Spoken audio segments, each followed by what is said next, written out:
तो hello guys, कैसे आप सभी लोग। स्वागत है आपका फिर से एक न्यू वीडियो में। एंड वीडियो स्टार्ट करने से पहले मैं डिस्क्लेमर देना चाहता हूँ, हमारे वीडियो में खून खराबा, रोमांटिक सीन एंड 18+ मोमेंट है। तो अगर आप लोग बच्चे हो तो प्लीज़ इस वीडियो को मत देखना, और अगर देखना चाहते हो तो अपने पेरेंट्स की परमिशन लेके देखना।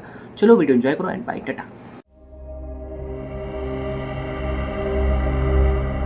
श्योर आशीष और बाकी सभी को देखता जिसने काफी अच्छा प्लान बनाकर उस स्पाइनोसॉरस को पकड़ लिया था। तो अब ये देखना है कि ये कब तक कमजोर होता है। इस रस्सी की वजह से धीरे धीरे कमजोर तो हो जाएगा, लेकिन अभी हमें इसका निरकोड ढूंढना है कि आखिर वो निरकोड है कहाँ इसके बॉडी के अंदर। लेकिन उससे पहले एक बार ट्राई करके देखते हैं, कहीं हमारे हाथों टेम हो गया तो हमारी तो बल्ले बल्ले हो जाएगी। आशीष इतना कहता और आगे बढ़ता। तो स्पाइनोसॉरस, हमने तुम्हें दिमाग लगा के पकड़ा, और अगर तुम्हें कोई पकड़ पाया तो मतलब वो तुम्हारे मास्टर बनने के लायक है। देखो मैं इतने प्यार से पूछ रहा हूँ, क्या तुम मेरे क्या तुम मेरे हाथ से टेम होना चाहोगे? आशीष उस स्पाइनोसॉरस को देखते हुए कहता, लेकिन वो स्पाइनोसॉरस आशीष की तरफ देखता भी नहीं है, और वो अपने अजीबोगरीब रस्सियों से पाँव छुड़ाने की कोशिश करने लगता। वो बीच हवा में लटका था, जिसके कारण उसे बहुत ज़्यादा परेशानी हो रही थी, और तो वो अजीब से रस्सी इसके पूरे बॉडी को चिराने का काम कर रही थी। हे स्पाइनोसॉरस, पहले मेरी बात सुन लो। तुम्हें जिस रस्सी से बांधा है और रस्सी के ऊपर बुलसेस फ्लावर का रस डाला गया है, जिससे ये तुम्हारी पाव को खींचेगा और खुद ताकतवर होते जाएगा। मतलब ये रस्सी तुम जितना ज़्यादा मेहनत करोगे उतनी ज़्यादा ताकतवरी होती जाएगी, समझे? स्पाइनोसॉरस अब जाकर आशीष की बात सुनता और उसकी तब देख के गुर्राता है। तो गुर्राने से कोई फायदा नहीं। सोच लो, मेरे यहाँ तो टीम होना है, यहाँ पर जिंदगी भर यहाँ लटके लटके सूख कर मर जाना है। आशीष स्पाइनोसॉरस को कहता है, लेकिन वो स्पाइनोसॉरस वो गुस्से में देखने लगता।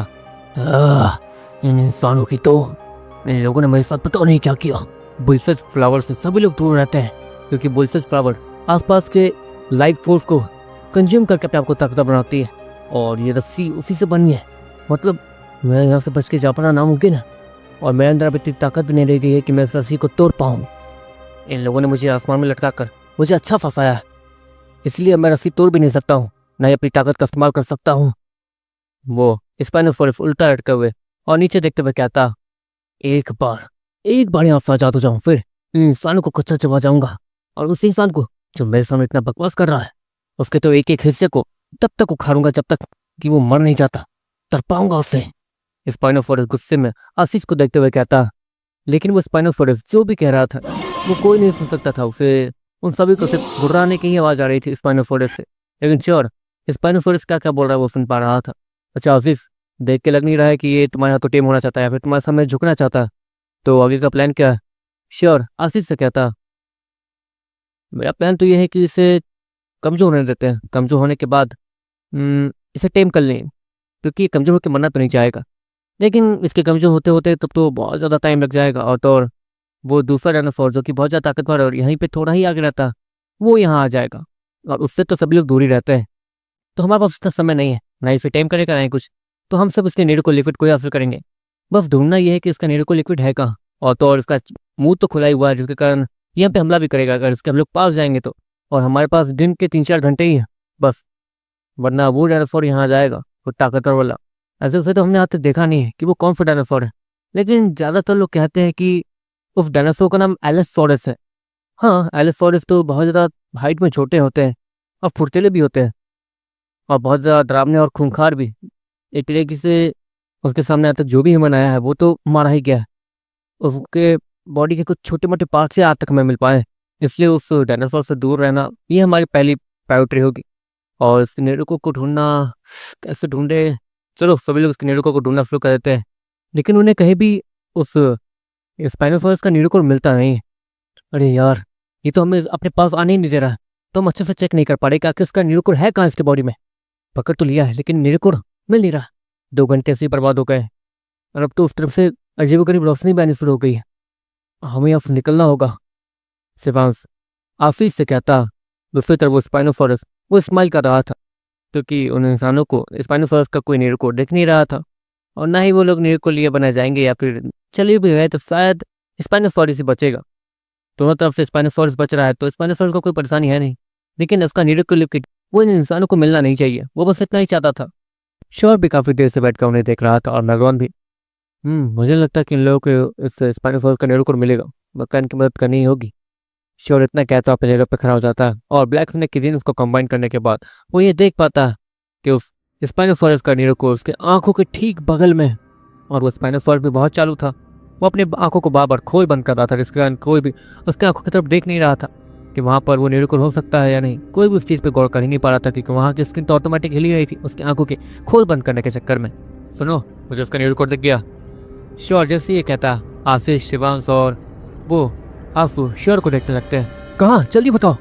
आशीष श्योर से कहता, उस स्पाइनोसॉरस की आंखों के ठीक बगल में देखो। श्योर आशीष से कहता, आशीष वहाँ पर अच्छे से गौर से देखता, जिसके बाद जाके बहुत मुश्किल के बाद उसे उसका न्यूरोकॉल दिखता। हाँ, न्यूरोकॉल तो दिख गया, लेकिन यह हमें अपने चेहरे के पास जाने देगा?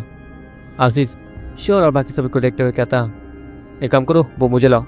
श्योर आशीष के हाथों से करीब से डांट जैसी चीज़ को लेते हुए कहता, ये इस समय का न्यूरोकॉल इंजेक्शन था एक तरीके से। उसे कहीं भी घुसाने के बाद वो वहाँ के ब्लड को अच्छे से ऑब्जॉर्व कर सकता था अपने अंदर। और यहाँ पर बात हो रही थी न्यूरोकॉल लिक्विड की, तो श्योर को बस ये उसके न्यूरोकॉल में चुबाना है, बाकी काम ये दांत खुद ही कर लेगा।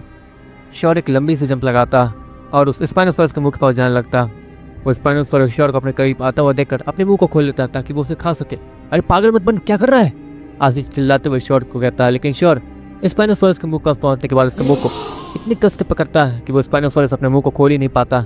और श्योर अपने हाथ में मौजूद उस दांत को सीधे उस स्पाइनोसॉरस की आँख के ठीक बगल में मार देता है, जिसको देखते देखते उस दांत के अंदर एक अजीबोगरीब लिक्विड भरना शुरू हो जाता है, जिससे श्योर लेकर सीधे नीचे आता है और आशीष और बाकी सभी को दे देता है। हमें मिल गया, ये सच में हमें मिल गया, और शुक्रिया श्योर, लेकिन हमें सिर्फ इसका न्यूरोकॉल लिक्विड एक ही बार मिल पाया। कल हम लोग यहाँ आएंगे वापस, अगर ये कल यहाँ फिर से लटका होगा तो हम इसका न्यूरोकॉल लिक्विड फिर निकालेंगे। अभी के लिए वापस चलते हैं, आशीष सभी से कहता, और उसकी नज़र उसी अजीब से जंगल की तरफ थी जहाँ पर अंधेरे के बीच कुछ तो चमक रहा था।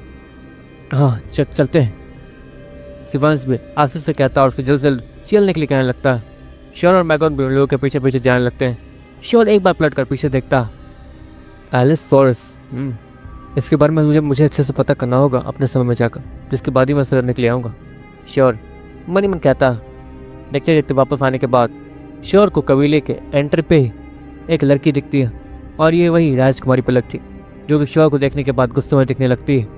लेकिन वो श्योर को कुछ कहती नहीं है, पता नहीं क्यों, वो किसी के साथ थे जिसके कारण वो वहाँ पर कंट्रोल में दिख रही थी। जिसके बाद श्योर आशीष, शिवांश और आंसू को देखता, जो कि अपने सर को नीचे करके चुपचाप वहाँ से निकल रहे थे। वहाँ पर कोई तो था जो कि बहुत ज़्यादा ताकतवर था, और श्योर उसकी ताकत को महसूस कर पा रहा था।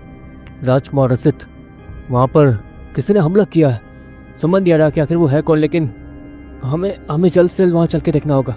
राजकुमारी का ख्याल मैं रखूँगा। अब अगर एक बार जाके, एक आदमी हड़बड़ाते हुए अथवा डरते हुए राजकुमार रसित से कहता, ठीक है, यहाँ पर मेरे डैड और मेरी बहन का ख्याल तुम रखोगे, बाकी मैं संभाल लूँगा। राजकुमार रसित इतना कहता और देखते देखते सामने जंगल में देखकर वहीं जंप लगा देता, और वो काफ़ी ज़्यादा तेजी के साथ जंगल में कहीं गायब हो जाता है। श्योर भी रसित की ताकत को देख के बहुत ज़्यादा हैरान था, उसकी ताकत सच में बहुत बहुत ज़्यादा थी। अरे श्योर, क्या कर रहे हो? अपने सर को नीचे करो, चुपचाप निकलो, यहाँ पर वो राजकुमारी और वो रानी भी मौजूद है, जल्दी। अगर तुम राजकुमारी की तरफ देखोगे तो रानी गुस्सा हो जाएंगी। आशीष श्योर के कान में फुसफुसाते हुए कहता, रानी, महारानी भी यहाँ पर है। श्योर इतना कहने के बाद वहाँ किसी को घूरने रखता, लेकिन आशीष अपने हाथों से श्योर के सर को दूसरी तरफ मोड़ने में कामयाब हो जाता। पागल मत बनो, अपने दोस्त को बोलो कि उस तरफ ना देखे, वरना हमें परेशानी होगी। हम लोग अंदर चुपचाप चले जाएं, उसके बाद जो करना करते रहना। आशीष श्योर से कहता, ठीक है बाबा, ठीक है, नहीं देख रहा हूँ किसी को। श्योर इतना कहने के बाद अपने सर को नॉर्मली झुका कर वहाँ जाने लगता।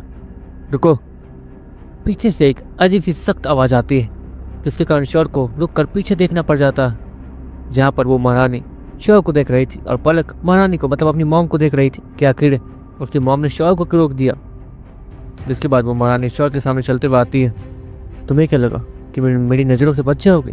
तुम इस कबीले के तो नहीं लगते, और ना ही तुम्हें किसी टावर में देखा। कहाँ से आए हो तुम? वो महारानी श्योर से कहती है। मैं श्योर से पहले कि और भी कुछ कहता, नहीं महारानी, ये टावर नंबर 2 से है, ये टावर नंबर 2 से आए हैं, ये टैंगो को भी थोड़ा बहुत ही जानते हैं, इसलिए आशीष से पहले कि और भी कुछ कहता, महारानी उसे चुप रहने का इशारा करती है। पीछे चले जाओ, वरना इस कबीले से निकाल दिए जाओगे, और अगली बार अगर मैं बात कर रही हूँ तो बीच में मत बोलना। वो महारानी आशीष को देखते हुए कहती है, आशीष अपने सर को नीचे करके पीछे चला जाता। तो तुम ऐसे बच्चों के साथ क्या कर रहे हो जो कि टावर से ट्रेनिंग करके आए? तुम मुझे आज तक टावर में नहीं दिखे हो, और ना ही कबीले में, तो तुम आखिर हो कौन, और इस कबीले में कहाँ से आए?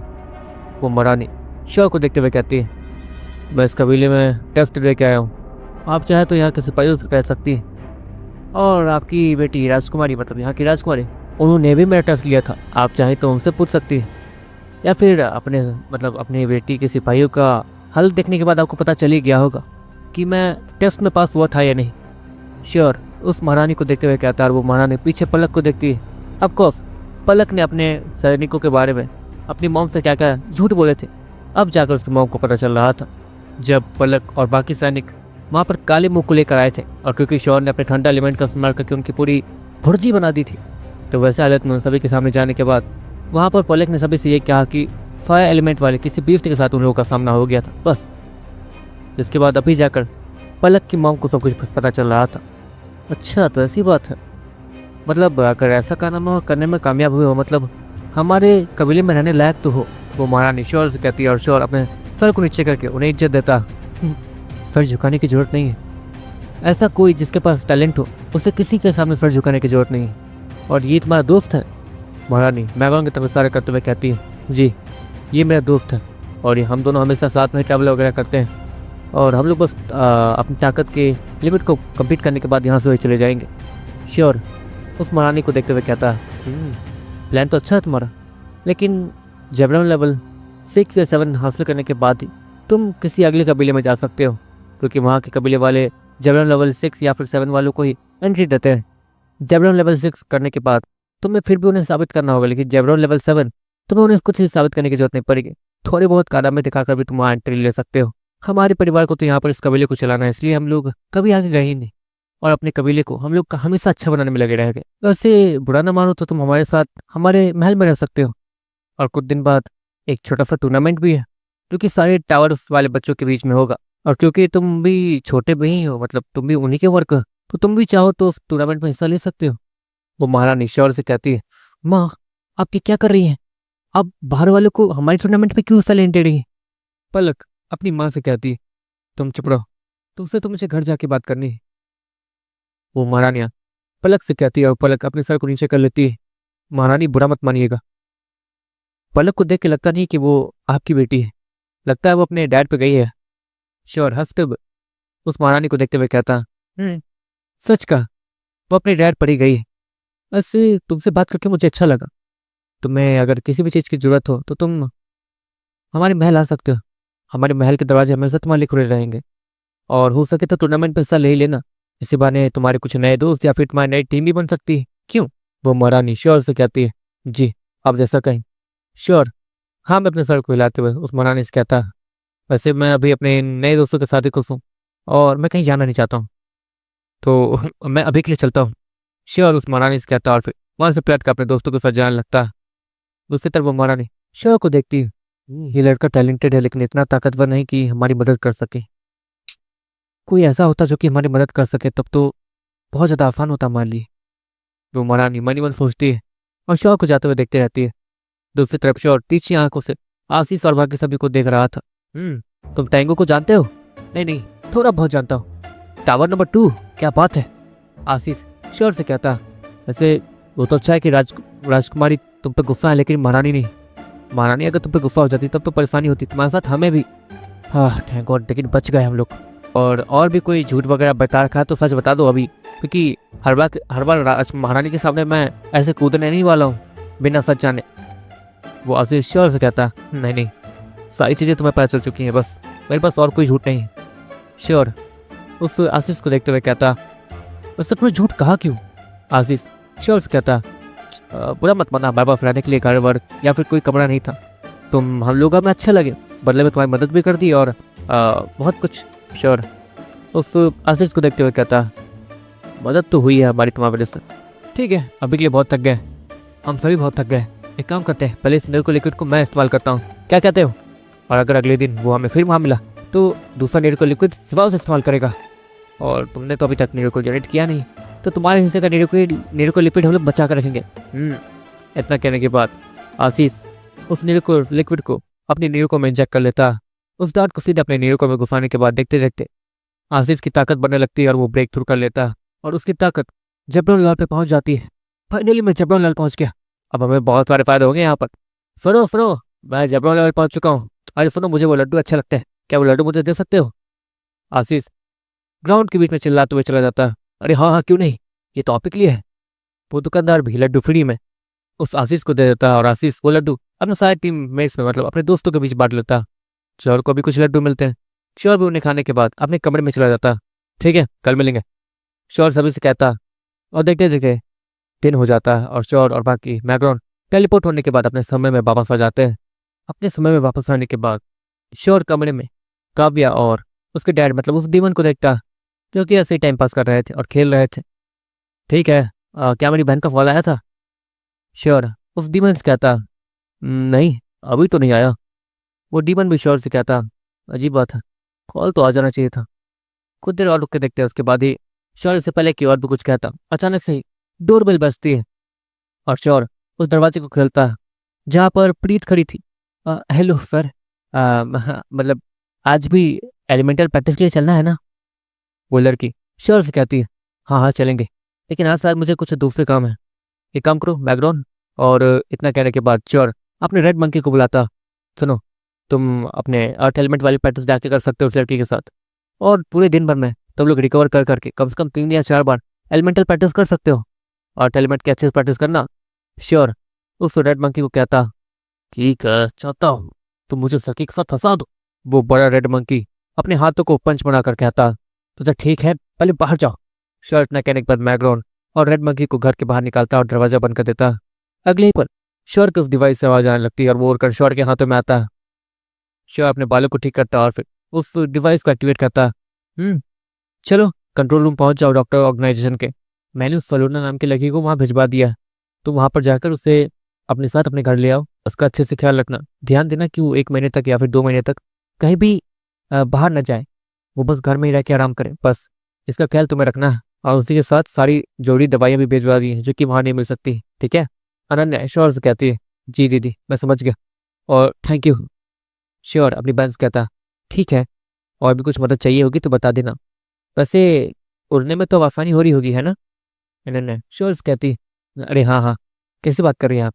आपकी बनाई हुई चीज़, उससे परेशानी होगी मुझे? नहीं नहीं, मुझे सच में उड़ने में बहुत ज़्यादा मजा आया, बहुत बहुत ज़्यादा। श्योर अपनी बहन से कहता, लेकिन देखो श्योर, उड़ने के लिए दिमाग का शांत रहना जरूरी है। तुम अभी जिस एज में हो वहाँ पर दिमाग को शांत रखने के लिए बहुत ज़्यादा परेशानी होती होगी तुम्हें, मैं जानती हूँ। लेकिन मैं तुम्हें बस इतना ही कहना चाहूँगी, उस डिवाइस के भरोसे हमेशा मत रहना, प्रैक्टिस करते रहना उड़ने की। ठीक है? क्योंकि उड़ने की ताकत और उड़ने की काबिलियत बहुत कम लोगों के पास है। तुम्हारे पास अगर ये काबिलियत है तो तुम उसका अच्छे से फायदा उठाओ और आगे बढ़ के दिखाओ, सबसे आगे। अनन्या श्योर को थोड़ा मोटिवेट करते हुए कहती है, जी दीदी। श्योर इतना कहने के बाद उस कॉल को कट करता और सीधा डॉक्टर ऑर्गेनाइजेशन के लिए निकल जाता, जहाँ पर काफी सारे डॉक्टर मौजूद थे और जमा हो चुके थे। हे, उस डॉक्टर वाली लड़की ने तो इसे ठीक कर दिया, इतनी ज्यादा खराब कंडीशन में थी ये, फिर भी ये ठीक है। वहां पर वो डॉक्टर्स बहुत ज्यादा हैरान दिख रहे थे और हैरानी से कह रहे थे। श्योर भी उन डॉक्टर्स के बीच जाता है, जिसके बाद सभी लोग श्योर को आगे जाने का जगह देते हैं और श्योर सलोना के पास पहुंचता है। और सलोना, क्या आप ठीक है? श्योर सलोना को कहता, मैं ठीक हूँ, बस मुझे आराम के लिए कहा गया है। मैं अपने हाथ पाँव वगैरह कंट्रोल कर सकती हूँ, लेकिन फिर भी मुझे कुछ समय तक बिस्तर से ना उठने के लिए कहा गया। मैं ठीक से पहुँच तो जाऊँगी ना जहाँ पे मुझे रहना है? सलोना श्योर कहती, जी मैं आपको पहुँचा दूँगा। डॉक्टर टिजी, थैंक यू इन सारी चीज़ों के लिए। श्योर इतना कहता है और बाकी सारे डॉक्टर्स को भी थैंक यू बोलने के बाद वहाँ से सलोना को लेकर निकल जाता है। काफ़ी सारे डॉक्टर सलोना और श्योर को वापस घर पहुँचाने में मदद भी करते हैं। सलोना जैसे श्योर के कमरे में एंटर करती है, उससे वहाँ पर एक छोटी बच्ची दिखती है जो कि एक डीमन के साथ खेल रही थी। तुम ठीक हो? सलोना डीमन से कहती है, जो कि इंसानी रूप में था। वो इंसानी रूप बोला डीमन। वो एक बार काव्या की तरफ देखता, हाँ मैं ठीक हूँ, मुझे क्या होगा? वो डीमन काव्या की तरफ इशारे करते हुए कहता, काव्या बेटा, मेहमान आए हैं, कुछ अपना खिलाओ। वो डीमन काव्या से कहता, जिसके बाद काव्या के जाने के बाद वो डीमन, जो कि सलोना की नज़र में डीमन ही दिख रहा था और बाकी सभी को काव्या का डैड, वो सलोना के पास आता। तुम ठीक हो? सलोना डीमन से कहती है। डीमन की एक आंख निकली हुई थी क्योंकि उस दिन सलोना मरने से पहले ये चाहती थी कि श्योर जैसा आदमी उसके पास डिमोनिक कोर आ जाए, इसलिए सलोना के डीमन ने अपनी एक आंख निकाल ली थी फॉर मेरीन एनर्जी श्योर के बॉडी में डालने के लिए। लेकिन श्योर के साथ तो कुछ हुआ ही नहीं था, उल्टा उसके पास कुछ अलग ही न्यूरो कोड टाइप था कुछ, इसलिए उस पर तो बाद में रिसर्च करना है उन लोगों को। वो लोग ये अच्छे से जानते थे, लेकिन सोलोना को डीमन के लिए बहुत ज़्यादा बुरा लग रहा था। तुम अब कभी ठीक नहीं हो पाओगे, मेरे पास डिमोनिक कोड नहीं है, तुम्हें अगर कुछ हुआ तो तुम मारे जाओगे। सोलोना डीमन से कहती है, अरे वो सब छोड़ो, तुम ठीक रहोगी तो मैं ठीक रहूँगा, तुम्हें कुछ हो गया तो मैं तो वैसे ही मर जाऊँगा, क्योंकि मैं तुमसे जुड़ा हुआ हूँ। तुम्हारा डिमोनिक कोड तबाह हो गया, लेकिन फिर भी मैं तुमसे जुड़ा हुआ हूँ। मेरे पास रहने के लिए कोई जगह नहीं है बस, लेकिन यहाँ पर इस बच्ची के साथ मुझे बहुत मजा आ रहा है। ये बच्ची मुझे अपना डैड समझती है और मुझे ही अपना सब कुछ समझती है। और रही बात जान को जोखिम में डालने की, अगर हम लोग नॉर्मल लाइफ जिए तो कोई परेशानी है ही नहीं। वैसे भी वो डीमन मर चुका है, तो तुम्हारा बदला भी पूरा हो चुका है और हम लोग अब नॉर्मल लाइफ जी सकते हैं। हमें ये सब सोचने की जरूरत है ही नहीं। वो डीमन सोलोना से कहता, भाई देखो, मैं आप लोगों को पहले ही समझा दे रहा हूँ, कोई भी अपने हाई पॉइंट मेरे वीडियो पे मत दिया करो अभी भाई।